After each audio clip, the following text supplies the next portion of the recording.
Ms. Dixon, welcome. Good morning, Chairwoman Stabenow, Ranking Member Bozeman, and members of the committee. Thank you for inviting me to testify today. I'm so honored to be here, and I look forward to discussing the Digital Commodities Consumer Protection Act. My name is Denelle Dixon, and I am the CEO and Executive Director of the Stellar Development Foundation. Before I speak about the opportunities that are presented by the DCCPA, I'd like to share a bit more about the Stellar Development Foundation and the Stellar Network, and most importantly, the real-world solutions built with this technology.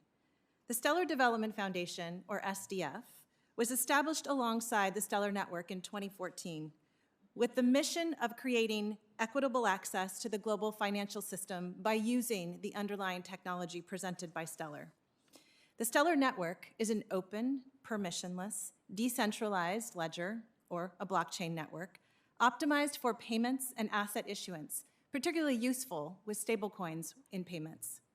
Today, rather than talking about the things that we read about in the press with respect to trading or speculation, I'd like to highlight a payment service that was built on Stellar, launched in the dead of the crypto winter this summer. In June, MoneyGram, Circle, and a growing number of digital wallets launched a first-of-its-kind global service that enables anyone to convert cash to digital assets without a bank account, without a credit card. This service utilizes the Stellar blockchain and Circle's USDC coin, it's a stable coin, to allow cash funding and payout in different currencies all around the world. The Stellar Network provides the digital rails to make payments fast and secure. USDC provides a truly stable digital asset, and while MoneyGram provides a global network of cash-in and cash-out locations. This is true interoperability with the existing financial system. In practical terms, what this means is that an immigrant farm worker in Michigan or Kansas or California or anywhere in the world can send her hard-earned cash to her family and to her home country without experiencing outsized fees or uncertain wait times. She can walk into a local MoneyGram location, typically a supermarket or a pharmacy, with $100 in cash, and in minutes, from start to finish, she can convert that $100 into virtual dollars in USDC, and that's deposited directly into her digital wallet. On the other side of the transaction, her parents could visit their local MoneyGram location and cash out of their own USDC from their digital wallet that she sent to them into their local fiat currency when they need that. This is available right now and is being used right now. This novel service gives neglected, unbanked, underbanked, and cash-reliant populations a pathway to enter the digital economy. So, let me turn now to the legislation. The DCCPA goes a long way towards allowing the kind of regulatory framework that will offer the opportunity for these types of payment services to flourish. And it also by identifying the CFTC as the spot market regulator. The agency's history of vetting and approving new products demonstrates it is well suited for this type of responsibility. We also applaud the focus on consumer protection and education and its inclusion of the study on energy consumption related to digital commodities. It is also encouraging to see that this bill sets out a process for listing stablecoins and that it is consistent with the PWG report with payment stablecoins not being included as securities. We agree with that, and they're necessary for payments. Rightfully, the DCCPA has defined a digital commodity while recognizing the SEC's jurisdiction. Unfortunately, it fails to address the fundamental question that plagues this industry and has for far too long. When is a digital asset considered a commodity versus a security? The Howey test does not include a clear definition, and it was not an agency-created rule.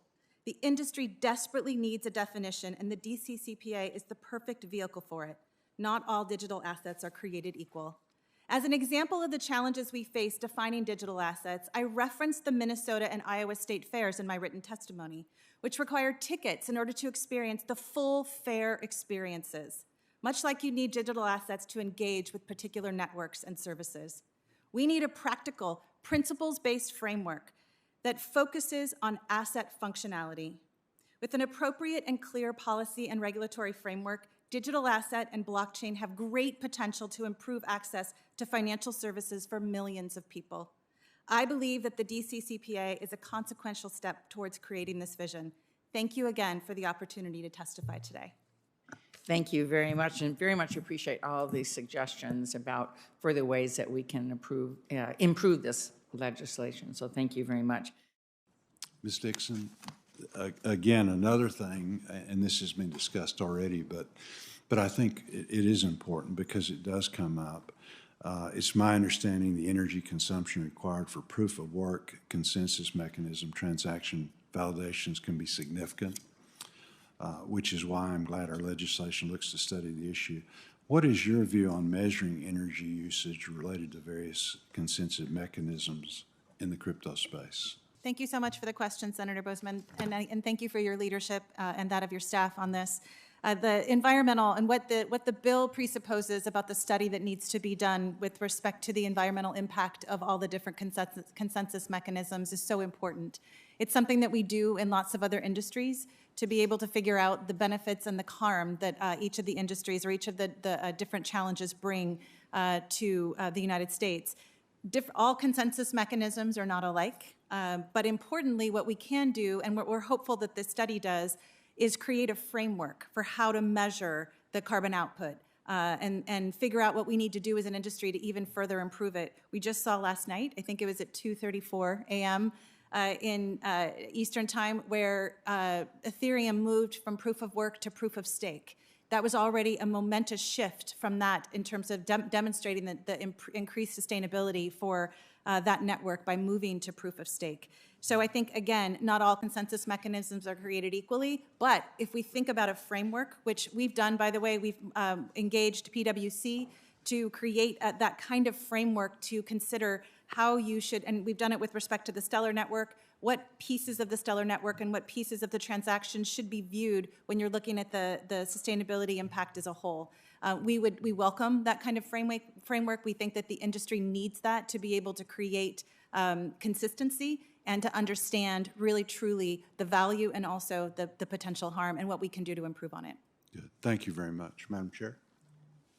Well, thank you very much, Senator Boozman. Thanks so much to all of you, and we appreciate your testimony. Look forward to continuing to work with you, and also appreciate so much Chairman Benham and his leadership at the CFTC, which is going to be so critical moving forward. We saw last year a lot of volatility in the marketplace, and we have a bill that's going to address that to make digital commodities safer for Americans to use and to trade, and again, investing in and supporting the innovation and the opportunities as well. So I think this is a really important opportunity for us to move forward, and I'm hoping our colleagues will join us on this bipartisan bill so we can get the CFTC to work.